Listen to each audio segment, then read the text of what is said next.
26 नवंबर को पूरे देश में, महाराष्ट्र में, मुंबई में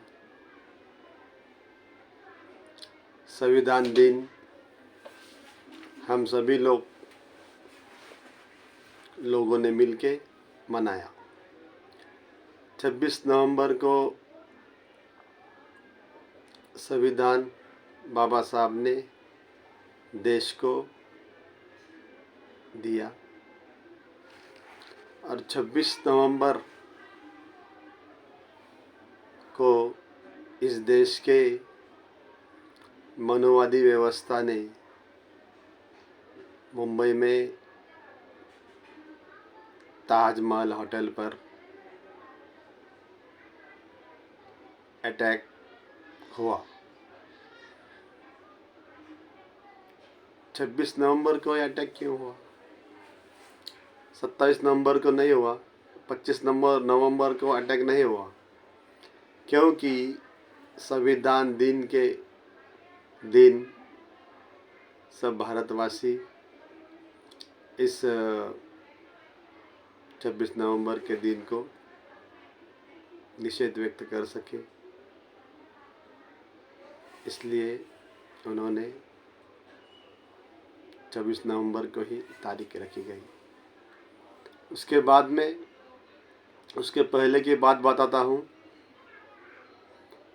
1993 1993 में, 92 में बाबरी मस्जिद 92 में गिराई गई। 6 दिसंबर को बाबरी मस्जिद गिराई गई। 6 दिसंबर ही दिन इस मनुवादी व्यवस्था के लोगों ने, आरएसएस के लोगों ने 6 दिसंबर ही दिन चुना। 5 दिसंबर नहीं चुना, या 7 दिसंबर नहीं चुना, या कोई और दिन नहीं चुना, क्योंकि 6 दिसंबर को डॉक्टर बाबा साहब अम्बेडकर इनका महापरिनिर्वाण दिन था। और मुस्लिम लोग 6 दिसंबर को बाबरी मस्जिद गिराने की वजह से मुस्लिम लोग 6 दिसंबर को बड़े पैमाने पर काला दिन मनाएंगे 6 दिसंबर को। तो इसलिए इस मनुवादी व्यवस्थाओं ने, इस मनुवादी लोगों ने 6 दिसंबर को बाबरी मस्जिद गिराई। बहुत से ऐसे किस्से हैं कि यहाँ की व्यवस्था बहुजन समाज में जन्मे महापुरुषों के खिलाफ में काम करती है। लोगों को गलत मैसेज किस तरह से जाना चाहिए, ऐसी व्यवस्थाओं निर्माण करते हैं। कल आज का दिन है 28 नवंबर। 28 नवंबर को महात्मा ज्योतिबा फुले इनका महापरिदिन था। महात्मा ज्योतिबा फुले ये 11 अप्रैल 1827 में इनका जन्म हुआ पूना में, और इनका मृत्यु 28 नवंबर 1890 में महात्मा जी फुले इनका महापरिनिर्वाण दिन हुआ। तो भाइयों, महात्मा फुले जी का कार्य बहुत ही बड़ा कार्य था। भारत में सबसे पहली महिलाओं की स्कूल जिन्होंने शुरू की है वो आते हैं महात्मा जी फुले, उनकी धर्मपत्नी सावित्री माई जी फुले। महात्मा जी फुले इनका नाम ज्योतिराव फुले था, लेकिन लोग उनको महात्मा ज्योतिबा फुले इन नाम से ही जानते थे। उनका वही नाम प्रसिद्ध था। दोस्तों, महात्मा जी फुले, इन्होंने इनको पढ़ने में महात्मा जी फुले बहुत तेज थे। उनका पढ़ाई कॉन्वेंट स्कूल में हुआ। उसके बाद में महात्मा जी फुले के लड़के महात्मा फुले के पिता से मिलकर कुछ मनुवादी व्यवस्थाओं के लोगों ने या उनके पास में जो कारकुन था, उन्होंने कहा कि ज़्यादा पढ़ना अच्छा नहीं है, ज़्यादा पढ़ने से मति भ्रष्ट हो जाती है और ज़्यादा पढ़ने से अपने परिवार के लिए अच्छा नहीं होता। महात्मा जी फुले के पिताजी ने, गोविंदराव जी ने महात्मा जी फुले को घर में बिठाया, स्कूल बंद कर दी। लेकिन स्कूल बंद करने के बाद में उसी पूना के मानवतावादी कार्य करने वाले लोग, एक मुस्लिम और एक क्रिश्चियन पादरी, इन्होंने महात्मा जी फुले इनके पिता को आकर समझाया कि आपका लड़का पढ़ने में बहुत तेज है, स्कूल में पहला नंबर निकलता है और उसकी सोच बहुत ऊंची लेवल की है, तो इनको पढ़ने दो। तो महात्मा जी फुले के पिताजी ने उनको फिर से स्कूल में दाखला देने के बाद में स्कूल वापस उनका शुरू हुआ और महात्मा जी फुले फिर वापस पढ़ने लगे। उन्होंने वापस अपनी पढ़ाई चालू की। तो कहने का मतलब यह है कि जब जब अच्छे काम करने वाले लोग जन्म लेते हैं, जैसे छत्रपति शिवाजी महाराज, माँ जिजाऊ, तुकाराम जी महाराज, इन लोगों ने देश के प्रति, अपने समाज के प्रति, प्रजा के प्रति बहुत ही निस्वार्थ काम किया। लेकिन छत्रपति शिवाजी महाराज को इन व्यवस्था ने तकलीफ दिया। छत्रपति शिवाजी महाराज का राज्याभिषेक इन व्यवस्था ने रोका, फिर भी वो किया गया। महात्मा जी फुले ने छत्रपति शाहू महाराज की समाधि सबसे पहले ढूंढ कर निकाली। रायगढ़ के ऊपर छत्रपति शिवाजी महाराज की समाधि, उनको ढूंढने में उनके साथ में 3-4 लोग, उनके साथी सहयोगी लेकर महात्मा जी फुले को 3 दिन तक वो समाधि ढूंढना पड़ी। 3 दिन के बाद में महात्मा जी फुले ने समाधि ढूंढने के बाद में महात्मा जी फुले ने उस जंगल के फूलों को लेकर शिवाजी महाराज के समाधि पर फूल अर्पण किए और नतमस्तक होकर सभी लोग उनको वंदन करने लगे। वहाँ के ब्राह्मण को मालूम हुआ, ग्रामस्थ ब्राह्मण को, कि महात्मा फुले यहाँ पर आकर छत्रपति शिवाजी महाराज की समाधि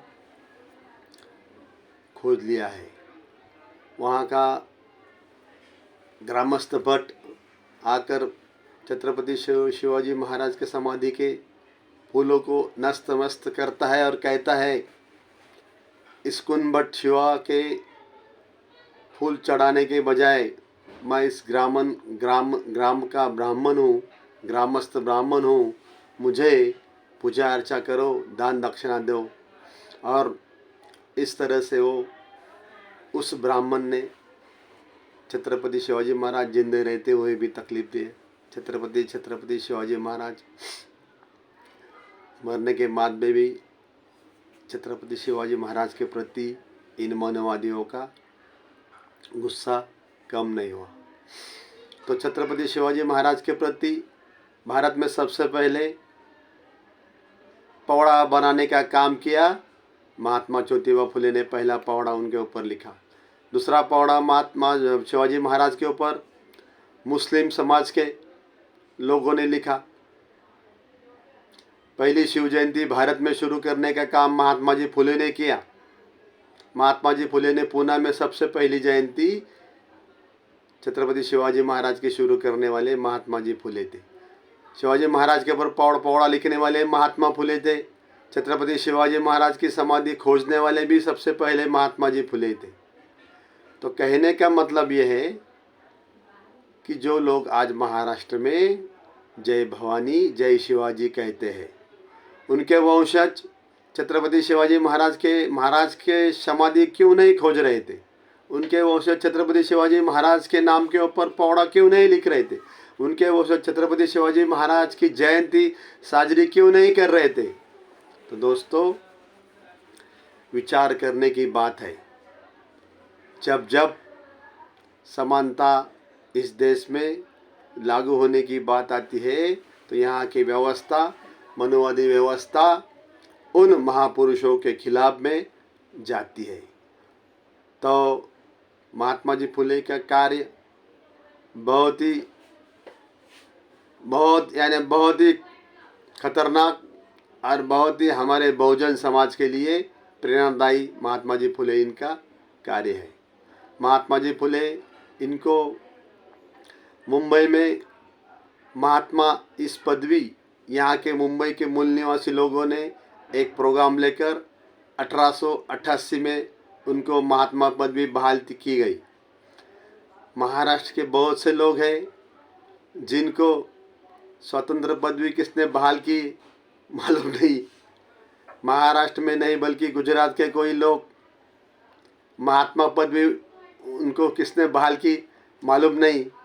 लेकिन महात्मा जी फुले इनको 1888 में मुंबई के मूल निवासी लोगों ने एक बड़ा फंक्शन रखकर उनको वो पदवी बहाल की गई है। साथियों, कहने का मतलब ये है कि हम हमारे इतिहास को भूल रहे हैं। हम हमारे जो समाज अपना इतिहास भूलता है वो समाज इतिहास नहीं लिख पाता। तो हमारे इतिहास को हम भूलना नहीं चाहिए। आज महात्मा जी फुले इनका महापरिनिर्वाण दिन था। इस दिन के वजह से मुझे ये सब बातें आपके सामने रखना मैं ज़रूरी समझता हूँ। 26 नवंबर को निर्मिक के माध्यम से हम एक बड़ा 2 दिन का निवासी शिविर बदलापुर में निर्मिक के माध्यम से हुआ। साथियों, निर्मिक के नाम से निर्मिक ये क्या चीज़ है? निर्मिक एक पत्र संस्था, बड़े पैमाने पर पत्र संस्था मुंबई में काम कर रही है। कंज्यूमर सोसाइटी भी निर्मा के नाम पर काम कर रही है। तो निर्मिक क्या बात है?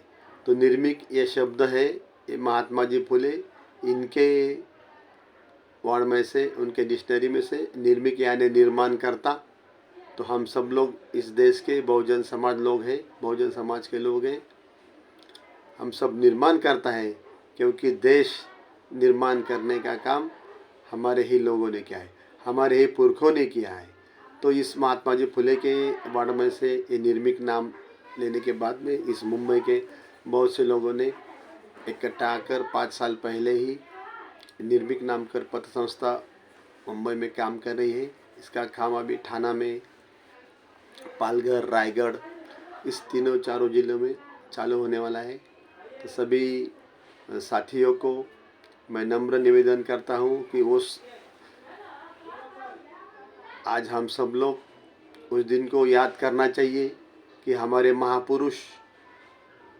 महापुरुषों ने क्या काम किया। क्योंकि इस देश की व्यवस्था, इस देश की मनुवादी media, print media, electronic media, ये सभी मीडिया ये सब बातें नहीं बताती है। क्योंकि इनको ये बातें बताने से डर लगता है। उनको मालूम है कि ये अगर बाहर आया, सच सभी लोगों को समझ में आया तो हमारी सत्ता खतरे में आ सकती है। तो साथियों, आज नहीं तो कल उनकी सत्ता खतरे में तो आने वाली ही है। क्योंकि साथी जाग रहे हैं, साथी सब समझ रहे हैं, क्योंकि ये व्यवस्था सब खासगीकरण कर रही है और खासगीकरण के माध्यम से हमारे बहुजन समाज के सबसे ज़्यादा नुकसान हो रहा है। क्योंकि खासगीकरण करने में खासगी करने की वजह से हमारी सब नौकरियां चले जाने वाली है। प्राइवेट कॉलेज होने की वजह से हमारे बच्चों को शिक्षा में प्रॉब्लम होने वाला है। तो ये सब बहुत सी बातें हैं, बहुत सी बातें होती रहेगी। आने वाले दिनों में 6 दिसंबर नज़दीक आ रहा है। सभी महाराष्ट्र के देश के बहुजन समाज के लोगों से मैं अपील करता हूँ कि 6 दिसंबर को बाबा साहब का महापरिनिर्वाण दिन है। महापरिनिर्वाण दिन के लिए पूरे भारत से लोग महाराष्ट्र में आते हैं।